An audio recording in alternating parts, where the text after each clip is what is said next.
Hey, folks, today is Monday, October 1st, 2018. This is Roland Martin Unfiltered, broadcasting live from Los Angeles. In today's show, a community forum on over the weekend in Dallas in the, of course, Botham Jean case. I was there. Our cameras were there as well as I moderated a portion of that session. It got really heated. We'll show you some of that as protesters demanded that DA Faith Johnson charge Amber Geiger, the cop who shot and killed Botham Jean, with murder. We'll show you exactly what took place at that community forum. Also, the Laquan McDonald case continues in Chicago. We'll talk to one of his uncles about Laquan, and also the latest in that particular case, as Jason Van Dyke is the cop who was on trial for the murder of Laquan McDonald. Also, folks, on today's show, the focus: did Brett Kavanaugh lie about his drinking habits? That's what the focus seems to be as people continue the pressure as the FBI is investigating now that the White House has allowed them to do so.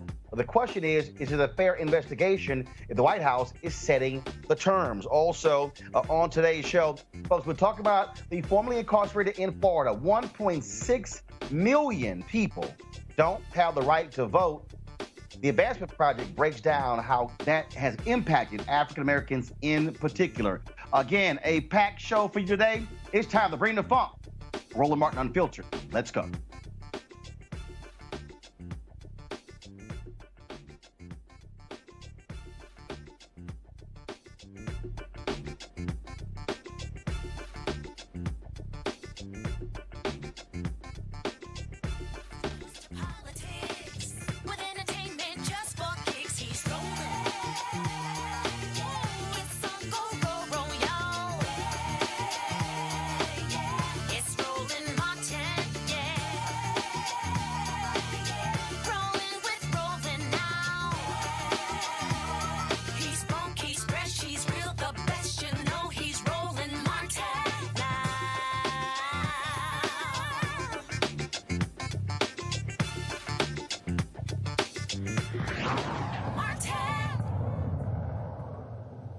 All right, folks, over the weekend, I was in Dallas-Fort Worth, first moderating a voter turnout panel for the Fort Worth Tarrant County NAACP. And when I left there, I went to Dallas, where there was a community forum at St. Paul United Methodist Church as it related to the Botham Jean case. He, of course, the 26-year-old man from St. Lucia who was gunned down by Officer Amber Geiger in his own apartment.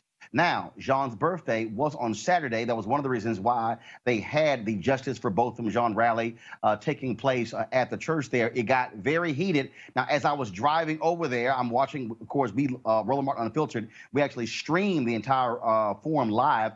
Then I hear Attorney Lee Merritt and Ben Crump saying I was going to be moderating the panel, which I wasn't aware of, but it was okay.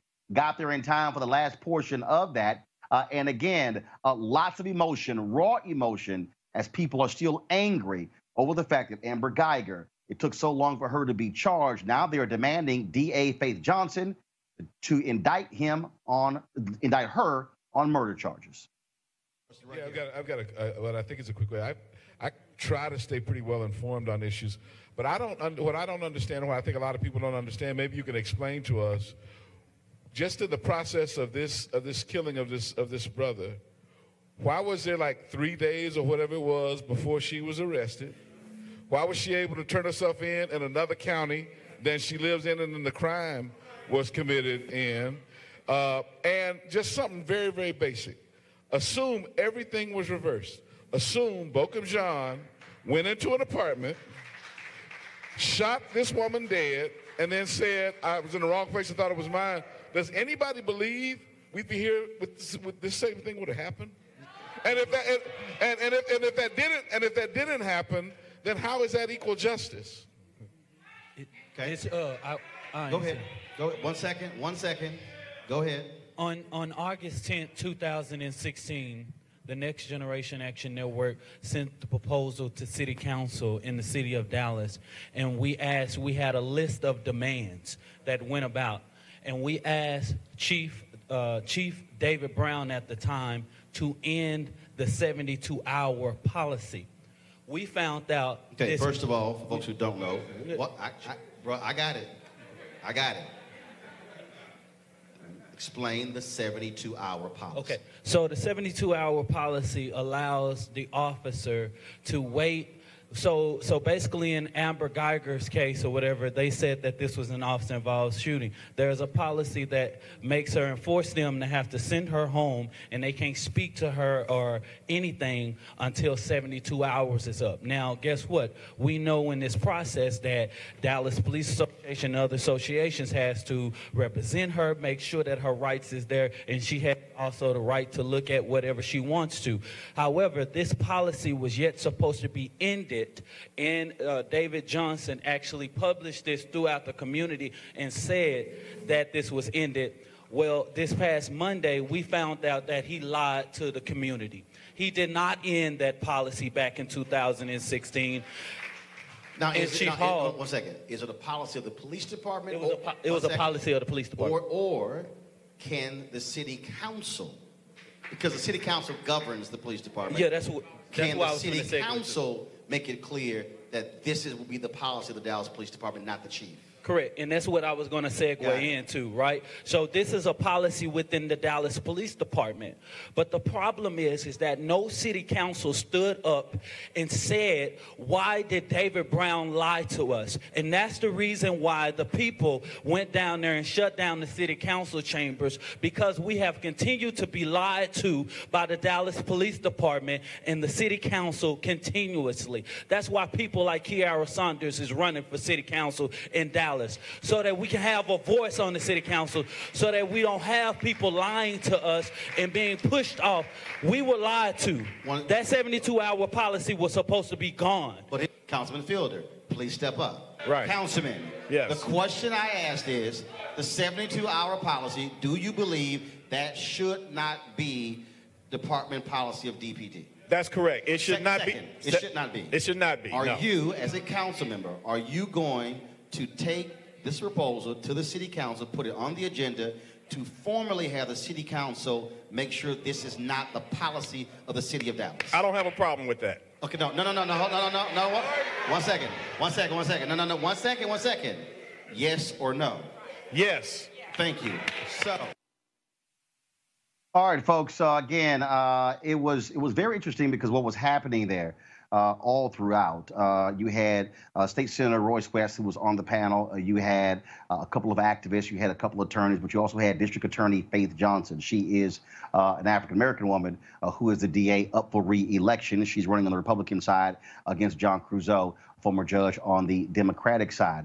And as we continued the conversation, things got very heated as a group of protesters came down to the front demanding answers specifically of DA Johnson. I got it. What's your question? Faith, is it that you can't up the charge to murder or that you won't? No. It's the law. Okay. One second. Hold on. She asked the question.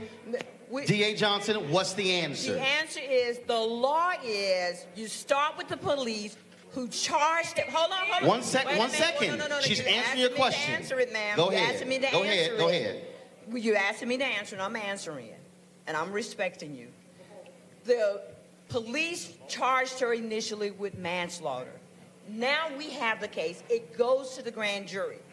The DA does not charge before it goes to the grand jury. It's already been charged. You did with Roy Oliver. I've already said to you all, when this case goes to the grand jury, we are going to educate the grand jury in terms of what are the facts and what's the law. Now it is in the grand jury's hand. The DA does not have the obligation or the responsibility, or do we have the authority at this point to change it? Not at this point, before it goes to the grand jury. We do not have the authority. Okay, hold on. Let me ask a follow-up question. Yes. So since it goes to the grand jury, the police, they've charged her with manslaughter. That doesn't mean that's what's going to come So out of when the it grand goes to the jury. grand jury, Yes. the grand jury can consider the evidence, and the grand jury can Yes. issue an indictment that could either be manslaughter or murder. Yes, and we will be presenting the case, and we will be explaining to the grand jury what the law is. That's all we can do. We Got it. cannot change a charge at this point. The pastor of this church, the pastor of this church, I humbly ask you. Well, just hold up. I'm asking a final question. Just 1 second. Yes. When it comes to the grand jury, yes, the district attorney presents it to the grand jury. Yes. Has the grand jury been in panel? When do you anticipate presenting this case to the Dallas County grand jury? We do not have a specific date in terms of when the case is going to the grand jury. 1 second, bro. I got it. So 1 second, bro. So just when you say you don't have a specific date. Because the grand jury is a secret proceeding. We do not advertise when a case is going to the grand jury. But the question is, do we want it right or do we want it quick? We want it now. And even if we don't have enough evidence for the grand jury to indict, you want it now? So 1 second. So what you're saying is 1 second. So what you're saying is, first of all, what you're saying is you're going through a data collection process. Once you completed your investigation, then you will then take the case to the grand jury. So, and are you also saying that if you take it early, you may not have all of your evidence? There you go. And that will also determine whether it's manslaughter or murder. That's exactly right. All right, folks, we want to go to our panel. Michael Brown, he is the former vice chair of the DNC Finance Committee. Also, Avis Jones-DeWeaver, leadership strategist, and Eugene Craig. He is the CEO of the Eugene Craig organization. Michael, I want to start with you because what's interesting here is that we have to understand, I believe, the particulars. And what I was trying to get at there with D.A. Johnson was trying to have her walk through for people the facts in terms of exactly what is required. So, for instance, we know that Amber Geiger, shot and killed Botham Jean. We call it murder. Understandable. But it's actually a homicide. Explain to people from a legal standpoint why the distinction between murder or manslaughter. Well, first, Roland, thank you for having me. Let me first touch on my confusion with D.A. Johnson's answer to your question. I'm not familiar with the statutes in Dallas County, but it seems to me the police never should have charged her before talking to the DA's office. I don't understand. Right. There should have been a conference first or a discussion, and frankly, folks that watch Law and Order should see that every day too. Again, I don't know the statutes in Dallas County, but there should have been a conversation between the charging officer, his superior, and the DA's office to see what would actually be the charge. Relative to the difference between manslaughter and murder, it has a lot to do with different elements. Elements from intent to predisposition, their mental capacity, whether it's self-defense, for example. Clearly, that was not the case. So I don't know why D.A. Johnson didn't at least say, I understand the rules and what the grand jury has to hear, and she's going to follow the law. But to answer your question, she could have said, this is a murder charge, and I'm going to fight for that. That's all she had to say. Clearly, the rules relative to grand jury are going to present themselves the way they are, but she should have made it clear that she thought this was a murder charge. And Avis, one of the reasons I was trying to walk through that, because again, for the general public, folks say that was murder, but the reality is you have to establish intent before you can proceed to murder. Absolutely. The first thing I brought up on Saturday was the case of Dante Servin, the off-duty Chicago police officer who shot and killed Rakia Boyd. They went to trial. The judge determined that he was charged with the wrong charge by Anita Alvarez, Cook County State's Attorney Office, and he was set free. Never tried again.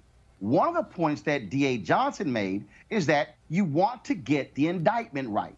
You don't want to overcharge, undercharge. Many believe that Angela Correa, who prosecuted the George Zimmerman case, many believe that she made a mistake by prosecuting him for murder because you have to establish intent. And so I know folks want justice immediately, but the key is to make sure that Amber Geiger is charged properly. Absolutely. We need to make sure that we have justice. And as laypersons who aren't familiar with the law, this is not what we do every day, we don't really know the nuances of what really accounts for murder versus manslaughter off the tip of our tongue. But the missing element here is trust. And that's what the problem is here. Because of a history in this country of seeing police officers get away with murder day after day after day after day, there is no trust there. And so I can understand why the community wants answers and is asking all of these questions, and rightfully so, because they do not trust the police, they do not trust the DA, they do not trust that they will have justice for this innocent man murdered in his own home. Now, what you have had there, Eugene, you've had the officer who killed Jordan Edwards in Balk Springs. He was convicted of murder. The jury, they gave him 15 years. You have another trial that's going on as we speak of a black officer who I believe is in Mesquite, who shot his brother, who survived, who is also on trial. And so you do have cases where this district attorney's office has indeed gone after police officers. I think but the other thing is I learned over the weekend in Dallas, and this is very interesting, is that once an officer is convicted, then the city is indemnified from that. So for instance, in the Jordan Edwards case, I was talking with attorneys there. Because that officer was convicted, the city isn't even bothering talking to his family about a settlement. So in talking with attorneys there, they also say we must be careful not to rush to want somebody tried immediately because that impacts civil cases. And again, all of in terms of the family's ability to be able to sue the city and the officer. And so you have all of these things that are going on, and I absolutely understand the righteous indignation of people, but I do believe it is important that we make sure that the DA's office is doing the full investigation to ensure that Amber Geiger is charged the right charge or indicted or the proper indictment. Absolutely. What people have to remember is that the system is set up not to necessarily convict police officers, not even to have local or state governments pay. It's to protect the agents of the state and the state itself, i.e. the state being local government or state government. And I agree 100%. The DA wants to get it right. And I think she probably could have communicated that better. But I also think, we're looking at reforming this process along the way. I think that indemnification probably should be an issue that's discussed in this next 30-odd days leading up to Election Day. Secondly, I think, if I'm one of the protesters, I'm asking that DA, how in the hell did you allow bail when that would not have been the same if it was a reverse role, if we're talking equal justice under the law? Well, that was certainly one of the issues that came up. Not only that, waiting 3 days before she was even arrested, turning herself in Kaufman County and nearby county as well. So many of those questions were raised, and we can certainly expect folks to keep the pressure on the DA's office when it comes to the Botham Jean case. Also, I want to show you this photo real quick. Guys, do you have the photo? I bumped into Botham Jean's girlfriend. And I sent you, if y'all guys have the photo, please pull it up. And it was very interesting because it reminded me of, her name is Cynthia Alexis Johnson. And it reminded me of the Sandra Bland case. So Cynthia walked up to me and she said, Roland, she said, good to meet you. She said, I want you to know that Botham and I watched your show all the time. And she said, we watched it, we would discuss these topics. And one of the things that she told me was that Botham wanted to one day become the prime minister of St. Lucia. And so she was there, of course, showing her support as well. And so it was just one of those things that, again, when Sandra Bland told her mother that one day she would be on my show, and unfortunately she got on, we were dealing with her death, and the same thing with Botham Jean. So we certainly appreciate him and her watching the show as well. But and we will definitely stay on top of this case, folks, giving you all the latest details and keeping the focus where it needs to be. Now let's shift to Chicago, where today's proceedings in the case of the Jason Van Dyke, the Chicago cop on trial for murder of Laquan McDonald, adjourned because of a sick juror. Now the question is whether or not Jason Van Dyke is going to take the stand to give his perspective on what took place. This case still is a huge issue in Chicago. The defense has tried to make the argument that Laquan McDonald was charging towards Jason Van Dyke. There's nothing that they've shown thus far, frankly, that even supports that. We'll do want to go to an interview now, of course, with the great uncle of Laquan McDonald. He, of course, has been following this case. He is a pastor there as well. And so Marvin Hunter, Reverend Marvin Hunter, welcome to Roland Martin Unfiltered. Hello, Mr. Martin. How are you? Doing great. First and foremost, how has the family been viewing the defense put forth by the attorneys for Jason Van Dyke? Well, we feel that the defense has done everything humanly possible to try and paint our nephew, our great-nephew, Laquan McDonald, as an inanimate object, to try to bolster the fact in their case that Laquan McDonald was the aggressor in this. They had went so far as to get the judge to agree that the word victim could not be used during the trial. However, certainly we know that Laquan is the victim. All of the evidence has shown that he is the victim and that Jason Van Dyke was the aggressor in this matter. And obviously it has to be disturbing to you to see so many Chicago police officers coming to the courtroom supporting Jason Van Dyke, even though we know he lied. Other officers lied. Some of them have been fired. Some have retired as a result of what took place. And of course, we still know about those officers who went to a nearby Burger King and erased video as well. It has to be bothersome to see Chicago police ignoring what those officers did. Yes, sir. Absolutely. And in fact, you're one of the few people that has brought that out. The prosecution did not use that evidence to bring about what we believe is going to be justice in this matter, because they had so much other evidence. But certainly what you're saying is the fact that there were tapes that was erased, there was police officers that lied.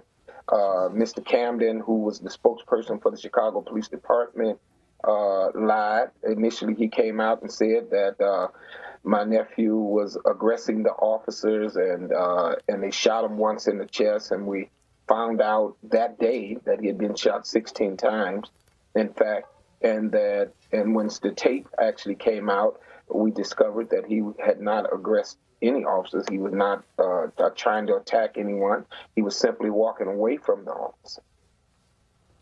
All right, then. Well, Reverend Hunter, we certainly appreciate you joining us. We will, just like the Botham Jean case, we will continue to keep our attention on the Laquan McDonald case as well, because it is certainly important for our national audience and international audience to be aware of this trial. Thank you so very much.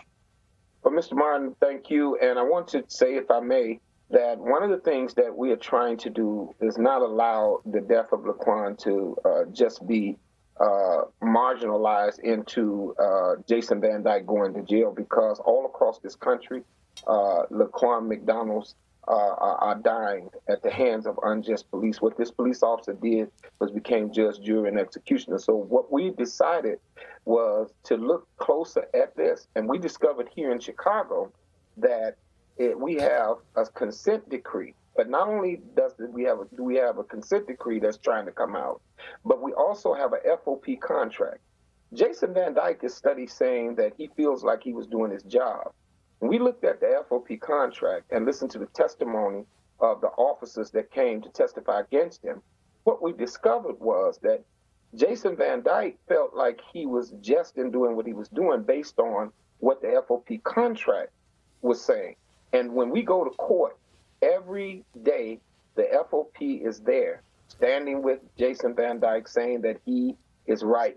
What we discovered is that they are violating our civil right in this FOP contract in Chicago. And so we're looking into this because we believe that our 14th Amendment rights are being violated with the FOP contract that is taking place here in Chicago. And as Emmett Till's death birthed Rosa Parks, and Rosa Parks birthed the Montgomery boycott and began to change Jim Crow laws across the country, we realized that that's what has to happen here with Laquan McDonald, because what they do is they align in their language. They're calling the FOP contract a contract. It is not a contract. It is, in fact, a law. And so we must change that law here in Illinois. And hopefully once we're successful at doing that, the FOP contracts across this country will begin to change. And those Jim Crow laws that are there will be moved, and then we can get to having real police officers and not Patty Roller. All right, Reverend Hunter, we appreciate it. Thanks a lot. Thank you. All right, folks, time to go to a break. When we come back, we'll talk about the impact of 1.6 million formerly incarcerated folks in Florida not being able to vote and the devastating impact it has on Black communities. You're watching Roland Martin Unfiltered, live from Los Angeles. I'll be back in a moment.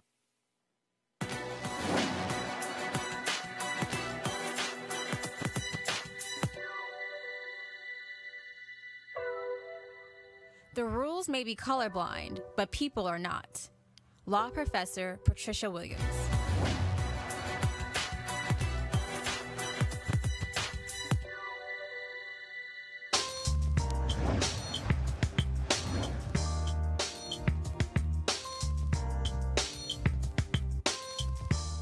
All right, folks, HBCU Giving Day, hashtag HBCU Giving Day. Of course, our effort to support historically Black colleges and universities. The university for today is Delaware State University. You can, of course, check them out, www.desu.edu,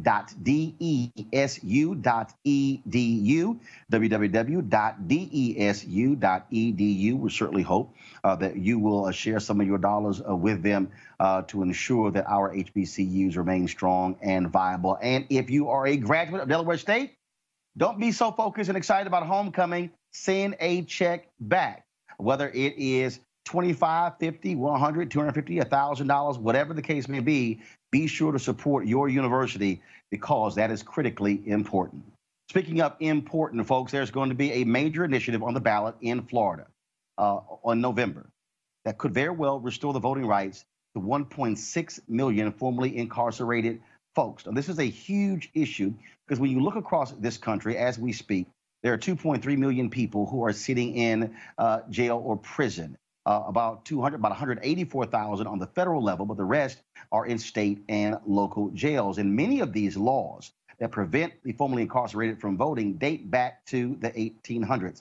Well, today, the Advancement Project released a new report detailing the impact of these laws on Black communities in Florida, and it shows how devastating it is. Joining us right now is the director of the Advancement Project, Judith Brown Dianis. Judith, how you doing? Okay, I can't hear Judith, folks, so let's just try it again. All right. Help me out again, folks. I want to be able to hear Judith. Okay, there you go. All right. Okay, so it's real faint, so if y'all could turn her audio up on your end, I would greatly appreciate it. Judith, when we look at just these numbers, 1.6 million folks who are coming back to communities, disproportionately, it's impacting Black folks more than any other group in Florida. Right, that's right, Roland. There are, out of Floridians, 2 out of 10 Floridians are African American, but 4 out of 10 returning citizens are African American. So we know these are huge swaths of people who are returning citizens coming back to their communities. And what they're finding is when they get back to their neighborhoods that they are living in neighborhoods that have higher poverty rates, childhood poverty rates, higher unemployment, lower educational attainment. And at the end of the day, what we know that means is that these are folks who can't vote. If you can't vote, you don't have political voice. If you don't have political voice, that impacts your community and the ability to hold elected officials accountable. And when we talk about those numbers, not only are they coming back, they're coming back not being able to find jobs. They're coming back not being able to access resources. So as a result, you now have individuals who are in communities who are being limited in what they're able to do. That has a ripple effect in other areas in those neighborhoods. That's right. So in Florida in particular, the law isn't just about voting. What it does is that it takes away your civil rights. And so returning citizens also, when you lose your civil rights in Florida, that also means that there are certain jobs that you can't do because you can't get a license.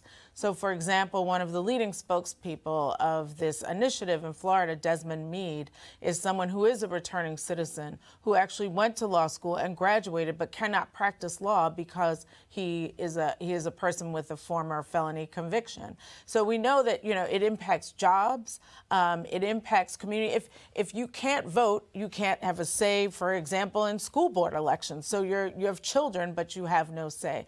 So we have to put this in context, though. What is important is that, first of all, there's 6.1 million people across the country who cannot vote because of felony convictions. Florida is one of 4 states that allows a lifetime of disenfranchisement. So the problem is that we have these convictions. We know that mass incarceration has hurt Black communities and brown communities, but we know that also that the consequences of mass incarceration do not end when someone walks out of the prison doors. And so, unfortunately, our communities are feeling it. And so, at the end of the day, the report that we put out maps where those people are, the concentrations of those people. We need to find them. We need to make sure that their families are voting on their behalf, and hopefully we'll see a change in November.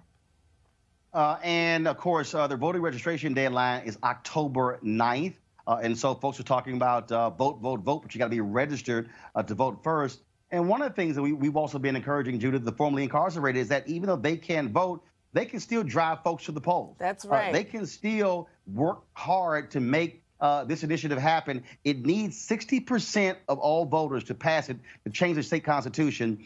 This is, I don't think people really understand how earth-shattering this will be if this initiative is able to pass with 60+% of the vote. Yep, Roland, if you go to our website, advancementproject.org, we actually have a map of the whole state of where those returning citizens are. And so you could imagine that it's going to change the state politically, but also that it's going to give people back their political voice. And we're going to be able to do things like change the criminal justice system. We're going to be able to change educational outcomes for our communities. And so this is really important. And the thing is that we need to make sure that Black folks turn out in huge numbers, because the people who are impacted are the people who don't have a voice. But their family members, their friends, their church members, all can vote for them. I want to bring in our panel here, of course, Eugene, Avis, as well as Michael. Michael, this is an issue that we see all across this country. Judith, do this for a favor. Tell folks what you said this morning in the Tom Joyner Morning Show, that this dates back in Florida to the 1800s. Yes. So Florida's law was actually passed in 1868. So you have 1865, free the slaves. And then right after, African Americans see this wave of laws that were put in place to disenfranchise newly freed African Americans. So Florida's was 1868. And while they did some changes after that, the impact of it has been the same on the Black community. Michael, Avis, and Eugene, thoughts? Well, first, I'd like to give Judy some props because she keeps using the term returning citizens. Thank you very much. I want to take some credit for that, Roland. As you know, Marion Barry and I wrote that legislation to change the term of ex-offenders to returning citizens. Obviously, may he rest in peace, Marion Barry and I thought it was time to change the stigma of what the title of ex-offenders meant as opposed to what it means to be a returning citizen. Relative to the legislation, elections have consequences. And until you have the kind of representative that you want representing you in your particular jurisdiction, these kind of laws are going to continue to fester. Washington, D.C., for example, is one of the more states that looks out for returning citizens. As soon as you get home, you can vote, how it should be anywhere else, especially if you are lucky enough to get a job, you're paying taxes. So why can't you vote?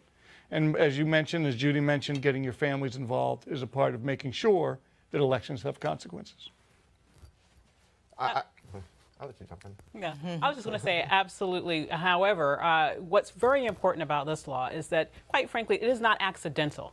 That this was something that was put in place as a backlash to the emancipation of enslaved Africans. And it's not accidental that a version of this still remains. It's actually very purposeful because it serves the purpose of trying to shift the dynamics of future elections.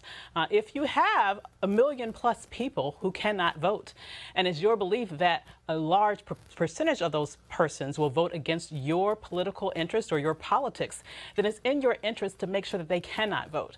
And that's why it's so exciting to see now that we have the power in Florida to change the dynamics of that in terms of this next election. And if Florida is successful in flipping the script, so to speak, and making sure that returning citizens are able to regain their right to vote, I'm hopeful that this will be a blueprint that can be copied in other states so that felony disenfranchisement and other measures that have been put in place all across this country to depress the vote specifically of the Black community can be struck down one right after the other. I agree 100% with Michael and Avis. I'm actually of the belief that you shouldn't lose the right to vote when you go to, or when you are incarcerated. You don't lose your right to free speech. You shouldn't lose your right to vote. But you know, the Advancement Project that's going on in Florida is absolutely amazing. I hope that the initiative passes this cycle. If 1/10 of that, 1.6 million voted in 2016, Donald Trump doesn't win Florida. Absolutely. And so, with Maryland, we've taken a step further. We've taken that step of giving felons, giving newly returned citizens the right to vote back, and are taking steps to deal with licensing, especially when it comes to occupational licenses. And Judith, to that particular point, look, if this is able to pass, this is going to change politics up and down the political ladder in Florida, because look, you're not going to have people who are going to be so quick to run on, I'm Mr. and Mrs. Law and Order. They're going to have to consider what those folks think. And when you're talking about adding 1.6 million people to the voting rolls, that changes the entire state. That's right. This is no little thing. I mean, of course, it's been in place since 1868. So it's no little thing. And what we're doing is that we are part of the coalition that is there working on this issue. But we're not just talking about this initiative. We're getting prepared for winning. We're getting prepared for what we're going to do on the other side. So we're building out chapters of returning citizens across the state with the Florida Rights Restoration Coalition, because when you win things, then you got to be ready to step into the power that you have. And so we want to make sure that returning citizens have a say. So you could imagine all of criminal justice issues will be on the table, and people will be voting around that issue. 1.6 million people who will have a say about how the incarceration beast has been devastating our communities. And so this is a big deal. And as Avid said, this is not just Florida, right? We will see a sweep. If it happens in Florida, believe me, we're going back to Virginia, where we were able to get a big win through the governor, but we need a constitutional amendment in Virginia. So we're just hoping that we're going to be able to get Black folks out to make sure that they turn out to be the voice for those people who don't have a voice in our system, because if they do, all things will change.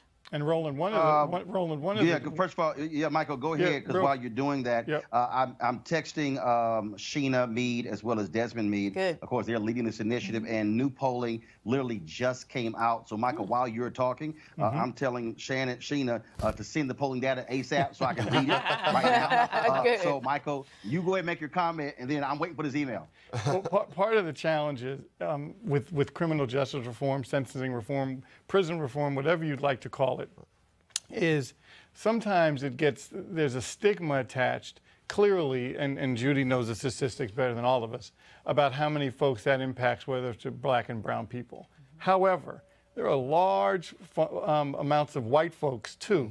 And the message has to be much more encompassing, because the opponents to this will make it a Black and brown issue, which then a lot of white constituency groups will then want to buck that.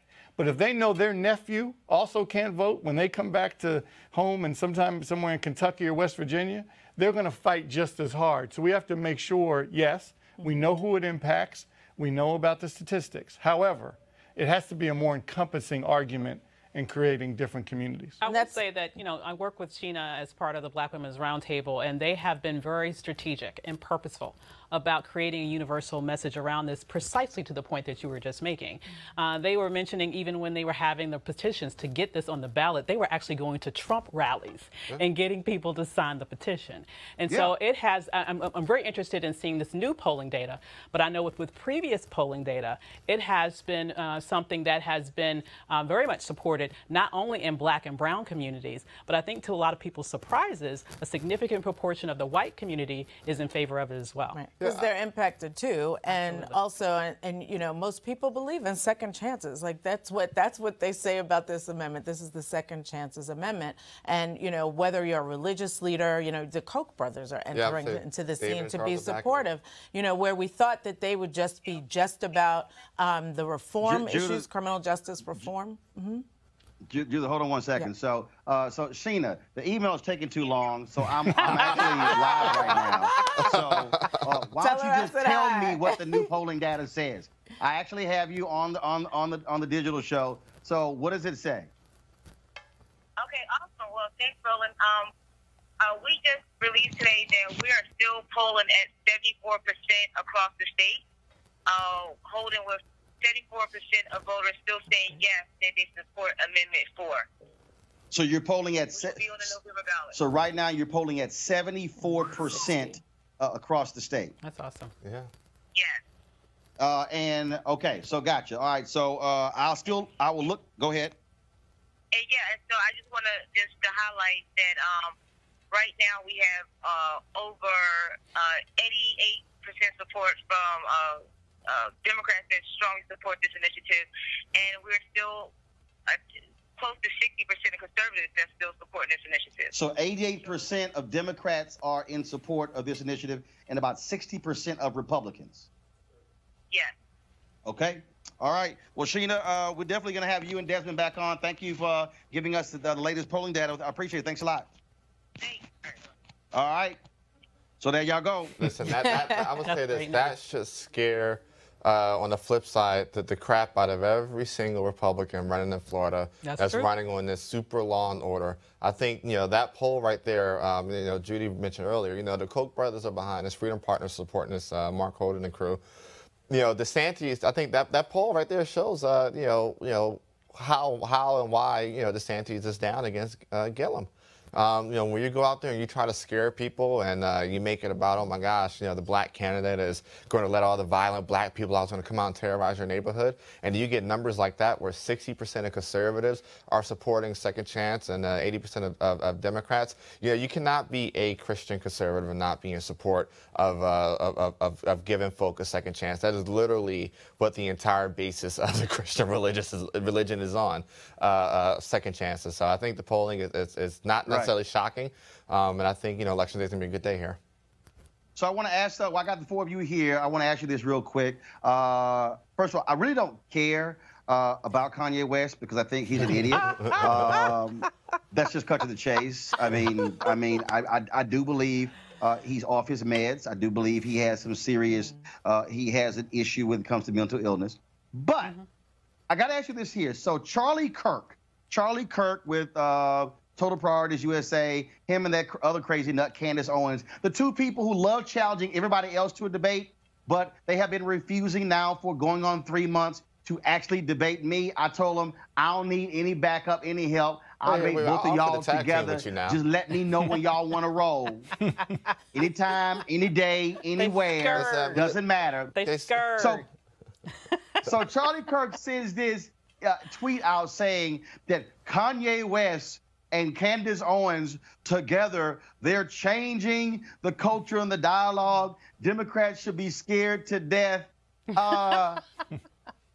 If Kanye West is their secret weapon, y'all already lost. For real. Ain't that it's the truth? a wrap. It's crazy. It's sickening. we can't look to Kanye for our political commentary or to be a thought leader. But when it comes to, I mean, I think it's pretty much established that, you know, Candace and Charlie and Turning Point are trash. They run an extremely racist organization. I mean, there are multiple articles about, you know, their you know, some of the folk they've hired, their leadership they hired. You know, they quietly got rid of Crystal, and then Jeannie Thomas went ahead and hired her, as if you know she isn't like an open racist. But you know, if Kanye, as a conservative, conservative Candace, Kanye, or Charlie, none of them speak for us. You know, they are Trumplicans. You know, they are nationalists. They are big government folk. And listen, you know, I told you, Roland. I saw every time you tweet that out, I at you and I tweet you and I say, listen, I could tag team you with that. See, I mean, Kanye. No. I want them to know I don't need no help. I know you want to make me that help, but we know you. I'm on your side. See, I mean, Kanye and Trump have one thing in common, which is they are both marketing geniuses. You know, like I don't like to give credit to Trump about anything, you know, but he really does know how to use a bully pulpit, and I do mean bully by that, right? But he also, like, the two of them understand the moment, and Kanye just wants to be in the news, and so he's able to say these things that actually have us talking about it when we don't care. But that's what he does. He does have us talking, but he doesn't have us buying. That's the thing. Right. I mean, I saw a statistic today that the second week of his sales has actually dropped tremendously. I know, that kid goes, man. The main core of his audience is insulted, is offended, is repulsed by him, and he's not going to have those. He's not going to have those Trumpers buying his album. Amendment. Yeah.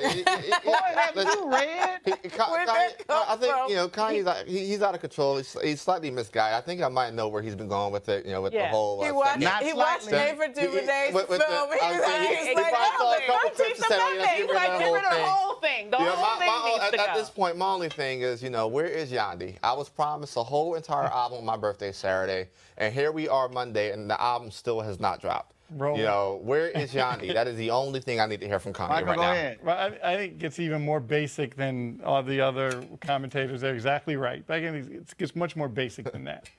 I think he is mad that his wife makes more than him. And he has to figure out a way to get back in the mix so his check is bigger than hers in the house. And I think that's what this is coming down to. He's as Judy mentioned, he's into shock media, and this is all shocking to wear that hat. But basically, he's second-rate in his own house. I mean, the thing is... And there's nothing wrong with that. I mean, I think... Nothing wrong with a woman making more than a man. Kanye Kardashian knows that he's not... That Yeezy shoes are not going to outsell lip kits and lipstick.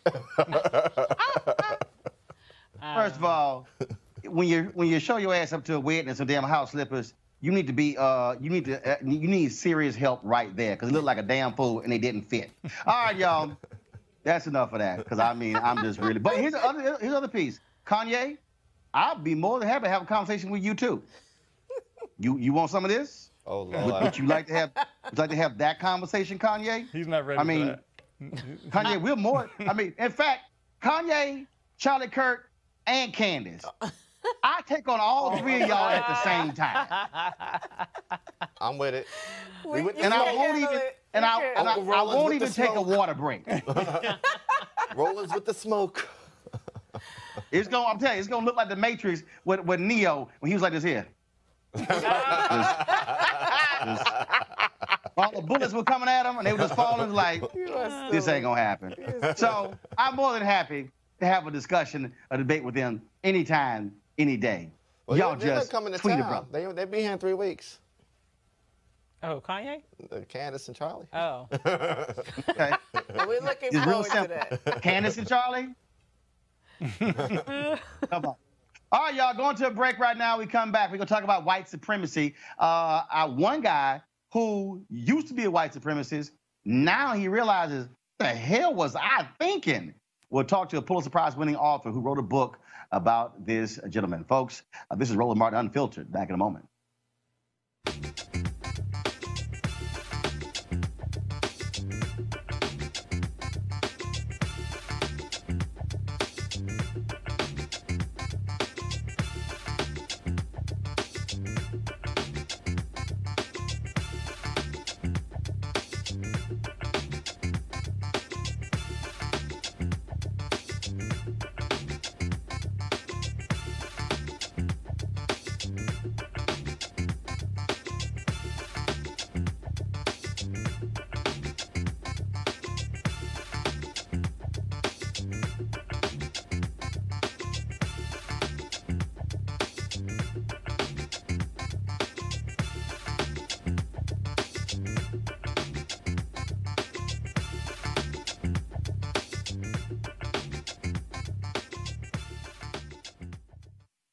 Those white supremacists are having a field day as a result of Donald Trump being in the White House. He is playing to their concerns. He is pushing their buttons, and they are happy to see the orange one at 1600 Pennsylvania. But there's a new book out that details a former white nationalist who realized that it made no sense whatsoever what he was doing. The book is called Rising Out of Hatred, The Awakening of a Former White Nationalist. It is by Eli Saslow. He's a winner of the Pulitzer Prize, and he details the story of Derek Black, who grew up at the epicenter of white nationalism. Eli, welcome to Roland Martin Unfiltered. Thanks so much for having me. Glad to be here. So these stories are always quite interesting because we see these interviews and we see these largely white men, young white men who are angry, who are bitter. They have what I call white fear because they can't handle this changing America. What made this individual so interesting that you wanted to make him the center of this book? Well, I mean, a big part of it is that Derek Black was not just a single racist. He was the heir apparent to this movement and was disastrous in mainstreaming a lot of these ideas. I mean, Derek, by the time he was 22 years old, had been elected to public office in Florida, had a daily show on the radio spreading this awful ideology, had built a white pride site for kids, spreading these ideas to more than 1 million kids who came to the page, did real and profound damage. His father had been head of the KKK for a decade. His godfather, David Duke, is one of the most notorious racial zealots of our time. And Derek was the person who was supposed to lead this movement before going through a radical transformation. So I think that made his case a little bit different. And you said something that was interesting there, that he was elected to public office. People keep acting as if these white supremacists are walking around with hoods and burning crosses and they're using broken English. No, it has become far more sophisticated, and many of them are running as Republicans. They're pushing those particular buttons. And when you hear Trump talk about illegal immigration, that's one of their buttons. When you hear them talk about the changing demographics of America, that's another issue that is scaring them to death. And so they have really become mainstream over the past 25 years. No question. I mean, I think it's comforting for us sometimes to think that these are ideas held just by a small number of fringe extremists. The unfortunate truth is that right now in the United States, a huge number of people have really problematic and racist ideas because these are ideas that are embedded in our country and what America has been. Polls consistently show that about 1/3 of white people in America believe that they experience more discrimination than people of color or Jews. The facts of that are wildly inaccurate. Every possible measure that we have says that's not true. But by playing to that real sense of grievance that exists in part of this country, these ideas have real power. That's the platform that Derek ran on when he was running for office by saying, we need fewer signs in Spanish. We need to build a wall on the border. We need to prioritize European-only immigration. We need to focus on crime in the inner cities. And now we see that those talking points get people elected at much higher levels as well. And you talk about the transformation of Derek. What started it? So Derek went to college. I mean, he'd grown up really sort of indoctrinated with a lot of these ideas. Since the time he was a little kid, he'd been a big figure in this movement. The first time that he sort of got out of it after being homeschooled for a lot of years was going to this little college in Florida called New College of Florida. Derek went when he was 22 years old.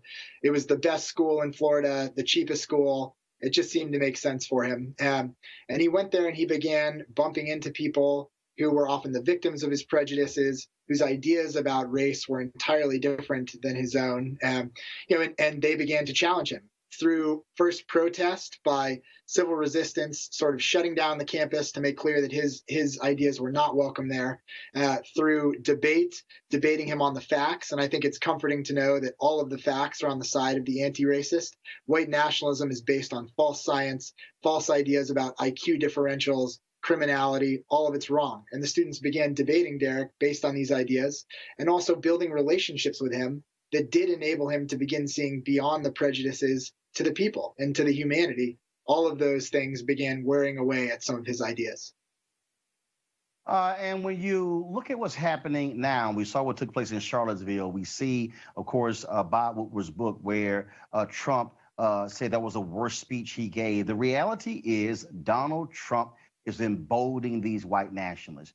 He is pushing the buttons that they have long sought. And the reality is when you see them doing robocalls for Ron DeSantis against Andrew Gillum in Florida, when you see them openly embracing Donald Trump, the Republican Party can say, oh, they disavow that all they want to, but they are saying things that these white nationalists want to hear. No question. I mean, I don't think the ideas of the white nationalist movement and the ideas of a mainstream political party in this country have ever been so aligned or so close together. And for that reason, I think we've seen a lot of active collaboration, whether that's Donald Trump retweeting white nationalist Twitter accounts and spreading myths about white genocide, or whether it's all these white nationalists like Jared Taylor, David Duke, whoever else, encouraging people who listen to their radio shows to go out and volunteer for these mainstream conservative Republican campaigns, because, as David Duke says, you will meet people who have the same ideas about race as you do. There's a real degree of collaboration right now, and I think white nationalists feel not only emboldened, but more powerful than they have in decades, because their ideas are being carried forth into the public space by some of the primary political actors of our time. And the thing is not just even this idea of white nationalists. It's individuals who will never call themselves a white nationalist, who will never call themselves a racist, but who hold those beliefs. I've talked to them, and they'll say, oh, no, that's not me. But the things that they're saying, the things that they're believing in, they're voting on, and in the case of Derek, the things they're passing on to their children, that's how white supremacy and that's how white nationalism continues to evolve in this American society 399 years after the first 21 Africans arrived in Virginia in 1619. Yeah, no question. And I think, again, the thing that makes this scary is that it is endemic to the United States. Many of our systems, much of the world that we're living in, the country that we're living in, is still based on white supremacist ideas. That's in the fabric of our founding. And so white nationalists have continued to propagate these myths by going around and spreading their rhetoric to white Americans who don't like to be identified as racist, but who hold a lot of these really problematic beliefs. Derek, when he was a white nationalist, he would always say that the way he recruited people is he would go around and look for people who were saying things like, I'm not racist, but. And as soon as he heard that, he knew that he was talking to somebody who likely agreed with a lot of his platform. I think that's also how we've seen, Donald Trump spread a lot of his ideas by speaking to a very similar audience. Well, and of course, when you have people like Steve Bannon, who says that Breitbart.com was all about the alt-right, a new name for white supremacists, white nationalists. When you have a Stephen Miller who is sitting in the White House, a major position, setting policy, the reality, and Richard Spencer said when he was at Duke that who was his hero? Stephen Miller. Bottom line is they are still setting policy here in the United States. Final comment, Eli. Yeah, I think that's exactly right. I think they're still setting policy in the United States. And I think the key is to look closely at these policies and see the roots. I mean, it was David Duke and the Klan who first went to the southern border in the United States, bringing the national media with them in the 1970s and popularizing the idea of building a wall. A lot of these ideas have really dark, racist pasts. And I think if you look past the rhetoric, you'll see a history that's bathed in bloodshed that really needs to be confronted and examined.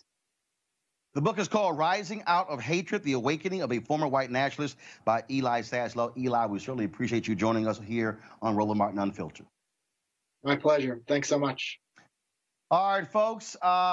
This is one of the reasons why we have this show, because we are willing to have the conversations others are afraid of. When you look at this show, we talk about Botham Jean giving you the update of that particular case, our cameras being there in Dallas. We were the only media entity that actually live streamed that rally. Local cameras were there. Local media was there, but no other local or national outlet decided to live stream that entire community forum. Of course, when we also, the daily coverage of the Laquan McDonald case, the Florida restoration case, again, the fact that we can immediately call Sheena and Desmond Meade, getting that updated information is important. This is why Roland Martin Unfiltered matters, because we have to be able to control the narrative and tell our own story from our own perspective, which is why we want you to go to RolandMartinUnfiltered.com and become a charter member of our Bring the Funk fan club.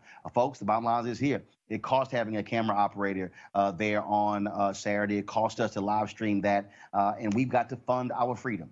It's as simple as that, because the reality is, when you look at the things that we cover 5 days a week, even on the weekends, you're not going to see this stuff covered on a consistent basis by any of the cable or broadcast networks. We must be willing to tell our own story. So we want you to go to the website, RolandMartinUnfiltered.com. You can use Square, you can use PayPal, and you can actually join our club. Our goal is to get 20,000 of our fans over the course of a year to contribute a minimum of $50. It'll cover you for the whole year. If you want to give more, that's great. Some have done so, upwards of $500+.